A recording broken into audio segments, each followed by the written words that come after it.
Hello friends, welcome to our channel. இன்றைக்கி நம்ம ஒரு சூப்பரான வேலையை பற்றின தகவல் தான் பார்க்க போகிறோம். அதாவது தமிழக சுகாதாரத்துறையிலேருந்து உங்களுக்கான வேலையை இப்போ அறிவிச்சிருக்காங்க.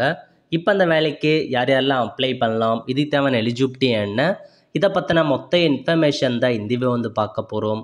இந்த வீடியோ ஸ்கிப் பண்ணாமல் ஃபுல்லாக பாருங்கள். அது மட்டும் அல்ல, இந்த வீடியோ நிறைய பேருக்கு ஷேர் பண்ணுங்கள். ஓகே, அதாவது உங்களுக்கு விருதுநகர் மாவட்டம் இருக்குது பாருங்கள், அங்கேருந்து சுகாதாரத்துறை இருக்குது பாருங்கள், மாவட்ட நல்வாழ்வு சங்கம், அங்கேருந்து வேலையை இப்போ அறிவிச்சிருக்காங்க.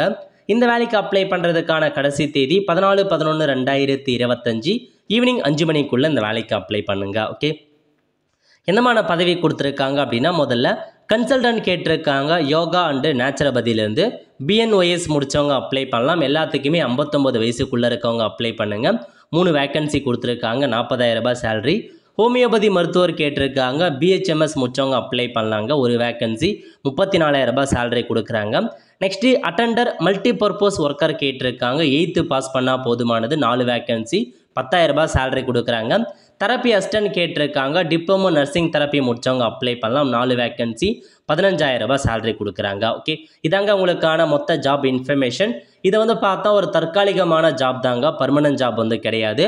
ஸோ அப்ளை பண்ண விருப்பவங்க அட்ரஸ் கொடுத்துருக்காங்க. இந்த அட்ரஸுக்கு உங்களுக்கான அப்ளிகேஷன் ஃபார்மை பார்த்தீங்கன்னா லிங்க் டிஸ்கிரிப்ஷன் கொடுத்துறேன். அந்த அப்ளிகேஷன் ஃபார்மை ஃபில் பண்ணி டேரெக்டாகவோ ஸ்பீட் போஸ்ட் மூலமாகவோ அனுப்புங்க அப்படின்றத மென்ஷன் பண்ணியிருக்காங்க. அப்ளிகேஷன் ஃபார்ம் கூட எந்த மாதிரி டாக்குமெண்ட் சப்மிட் பண்ணணும் அப்படின்னா, ஸோ பாஸ்போர்ட் சைஸ் ஃபோட்டோ ஒட்டியிருக்கணும் அப்ளிகேஷனில். அதேமாரி எல்லா இன்ஃபர்மேஷனும் தெளிவாக ஃபில் பண்ணியிருக்கணும். Education qualification document, mark sheet கேட்டிருக்காங்க, ஜாதி சர்டிஃபிகேட் கேட்டிருக்காங்க, இருப்பிட சர்டிஃபிகேட்டுக்கு ரேஷன் கார்டோ ஆதார் கார்டோ சப்மிட் பண்ணணும். இதெல்லாமே கண்டிப்பாக நீங்கள் சப்மிட் பண்ணுற மாதிரி இருக்குங்க. எல்லா ஜெராக்ஸ் அனுப்புனா போதுமானது, எல்லா ஜெராக்ஸ்லையுமே உங்கள் சைன் பண்ணி அனுப்பணும் அப்படின்றத மென்ஷன் பண்ணியிருக்காங்க. ஸோ இதான் இந்த ஜாப்க்கான மொத்த இன்ஃபர்மேஷன். இந்த ஜாப் பற்றின தகவல்லாம் தேவை அப்படின்னா மறக்காம நம்ம சேனலில் சப்ஸ்கிரைப் பண்ணி வச்சுக்கோங்க. பார்த்துருக்கான பெல் ஐக்கானை ப்ரெஸ் பண்ணுங்கள். அப்போ தான் நம்ம போடக்கூடிய எல்லா வீடியோவுமே அப்டேட்டாக சேரும்.